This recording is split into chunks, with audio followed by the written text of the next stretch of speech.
आज की रेसिपी जो हम बनाने चाह रहे हैं वो मेरी मम्मा की मोस्ट फेवरेट डिश है। वो कहती हैं कि डीजू के जैसा कद्दू गोश्त कोई नहीं बना सकता। जब भी हमारे घर में कद्दू गोश्त की बात होती है तो ऑर्डर मेरी तरफ शिफ्ट कर दिया जाता है। इसको बनाने के लिए हम सबसे पहले इसका मसाला तैयार करेंगे, जिसके लिए हमें चाहिए सबसे पहले प्याज, टमाटर, हरी मिर्चें, लहसुन और अदरक। ये सारी बिल्कुल बेसिक सी चीज़ें हैं जो हर घर में तकरीबन मौजूद होती हैं।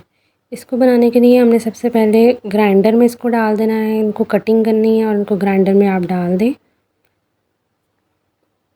इनकी मैंने कटिंग कर ली है और अब मैं इसको ग्राइंडर में डालने जा रही हूँ। इसको डाल के हमने इसका फ़ाइन सा पेस्ट बना लेना है। आपने इसको बिल्कुल अच्छे से ग्राइंड करना ताकि इसमें कोई भी चीज़ मोटी ना रह जाए। मैं हमेशा कद्दू गोश्त को कुकर में बनाती हूँ क्योंकि इससे टाइम भी आपका सेव होता है और आजकल तो गैस इतनी महंगी है, इससे गैस की भी सेविंग हो जाती है क्योंकि इसमें बहुत जल्दी बन के खाना रेडी हो जाता है। सबसे पहले हम ऐड करेंगे कुकर में ऑयल। ऑयल को हमने हल्का सा गर्म करना है। आप अपनी मर्ज़ी से ऑयल की क्वांटिटी मैनेज कर सकते हैं। कुछ घरों में ज़्यादा ऑयल पसंद किया जाता है, तरी उसकी ज़्यादा आनी चाहिए, और कुछ घरों में कम पसंद किया जाता है। अब हमने इस ऑयल में ग्राइंड किया हुआ सारा मसाला डाल देना है। अब हमने इसको अच्छे से इसकी भुनाई करनी है। सबसे पहले हम इसको थोड़ी देर के लिए भूनेंगे, हल्का सा इसका कच्चापन ख़त्म हो जाएगा जैसे ही, और हमने इसमें फिर सारे स्पाइसेस डाल देने हैं, जिसमें जाएगा लाल मिर्च, सूखा धनिया पाउडर, हल्दी पाउडर, ज़ीरा और हल्की सी काली मिर्च।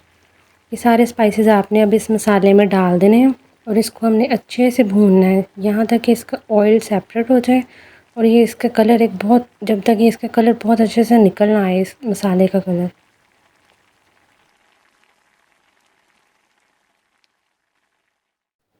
अब आप इसको अच्छे से मिक्स कर दें और इसको भूनने के लिए आप तकरीबन 5 मिनट आपको लगेंगे। ये अच्छे से भुनाई हो जाएगी इसकी और इसका ऑयल सेपरेट हो जाएगा। आप भी इसको कुकर में बना के ट्राई कीजिएगा क्योंकि इसमें बहुत जल्दी बन जाती हैं चीज़ें और इससे आपका टाइम भी बहुत सेव हो जाता है। ये देखिए अब इसका ऑयल सेपरेट होना शुरू हो गया ना, और ये मसाला भी आपको नज़र आ रहा होगा ये अच्छे से पक गया है। इस टाइम हमारा मसाला बिल्कुल रेडी हो चुका है। अब हम इसमें नेक्स्ट स्टेप करने जाएंगे। इसमें हमने लिया है सबसे पहले गोश्त, चिकन लिया है मैंने। चिकन में देखने, इसमें आप मटन भी ऐड कर सकते हैं, बीफ भी ऐड कर सकते हैं, आपकी मर्ज़ी है। मैंने हड्डी वाला गोश्त लिया है क्योंकि हमारे घर में सब हड्डी वाला ही गोश्त खाना पसंद करते हैं। इसमें बोनलेस हमारे घर में बहुत कम खाना खाया जाता है, सिर्फ इसमें बोनलेस हांडी ही हम लोग खाते हैं। इसके अलावा बोनलेस हमारे घर में कोई भी बोटी शौक से नहीं खाता, इसलिए मैंने सारा हड्डी वाला गोश्त इसमें शामिल किया है। अब आप इसको इसमें डाल के अच्छे से मिक्स कर दें। अब हमने इसको 1 से 2 मिनट के लिए अच्छे से भूनना है।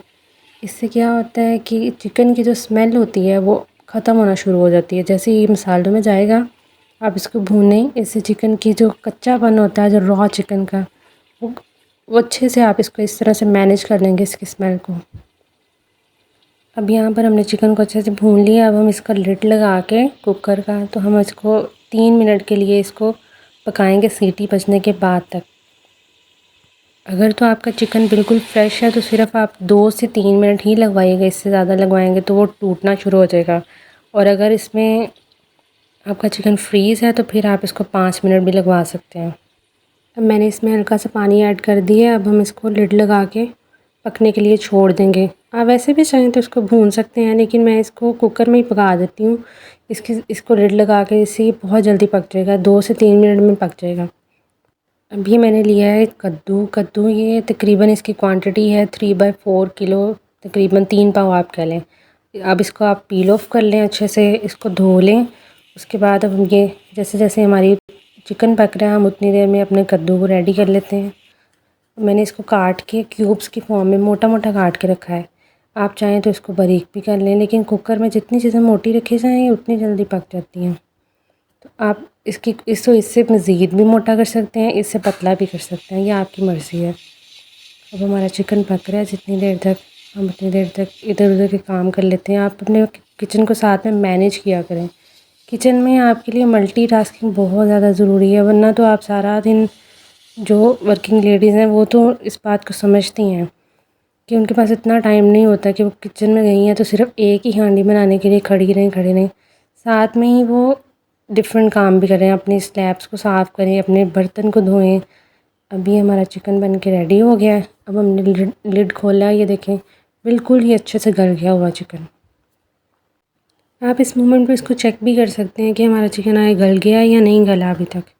अगर नहीं गला तो आप इसको मज़ीद थोड़ी देर के लिए पका लें। मेरा चिकन तो मैंने तकरीबन 3 मिनट लगवाए थे पूरे, और ये बिल्कुल अच्छे से गल गया हुआ है। अब हम इसको निकाल लेंगे मसाले में से, इसको सेपरेट कर देंगे और मसाला अंदर ही रहने देंगे कुकर में। सारी बोटियां आप इस तरह से निकाल लें इस कुकर में से।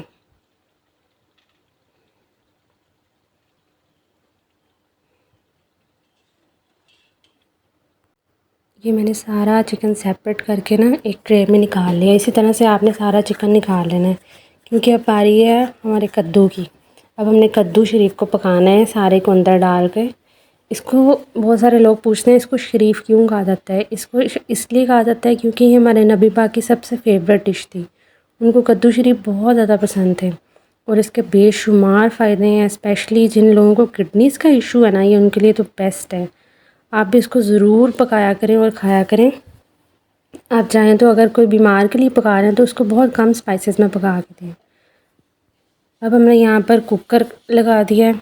कद्दू में आप थोड़ा सा पानी डाल के फिर इसको सीटी पे बजने के लिए रख दें, क्योंकि अगर आप वैसे रखेंगे ना तो ये नीचे लगना शुरू हो जाएगा। और इसको अच्छे से पहले मिक्स कर लीजिएगा। तकरीबन मैंने इसको यहाँ पर 5 मिनट लगवाए हैं और इसमें ये बेहतरीन गल के तैयार हो चुका था। अब आप चाहें तो इसको मोटा मोटा भी रख लें, लेकिन हमारे घर में क्योंकि सबको बारीक बारीक सा पसंद है, इसलिए मैं इसको सारे को ऐसे चम्मच के साथ इसका पेस्ट बना लूँगी। इस तरह से बहुत मज़े का बनता है। आप ज़रूर इसको बना के ट्राई कीजिएगा, आपको बहुत मज़ा आएगा। अब ये देखिए आप इसका कितनी बेहतरीन सी लुक आ रही है। इसका ऑयल भी सेपरेट हो चुका है। अब हम यहाँ पर इसके अंदर चिकन ऐड कर देंगे ताकि ये दोनों एक दूसरे के जायके को अब्जॉर्ब कर सकें, इन दोनों का जायका एक दूसरे में लॉक हो सके। अब हम इसको मिलाकर अच्छे से मिक्स कर देंगे और 1 से 2 मिनट के लिए इनको पकने के लिए रख देंगे। अब ये देखें कितने अच्छे से पक गया और इसका ऑयल भी सेपरेट हो गया। एंड पे हमने इसमें गरम मसाला ऐड करना है। गरम मसाले से खाने की खुशबू जो है वो डबल हो जाती है। अब आप इसको डिश आउट कर लें और ये खाना बिल्कुल रेडी है अब सर्व करने के लिए। ये मैंने सर्व करने से पहले अपनी मामा के लिए यहाँ पर एक प्लेट में अलहदा कर लिया है, क्योंकि उनको जिगर का इशू है तो डॉक्टर ने उनको नमक खाने से मना किया हुआ है। मैं उनके लिए सेपरेट करके तो फिर एंड पे खाने में नमक डाल के 1 से 2 मिनट के लिए भून लेती हूँ। इस तरह से वो हर खाना हमारे साथ इंजॉय करती हैं और मुझे अलहदा से उनके लिए खाना भी नहीं बनाना पड़ता।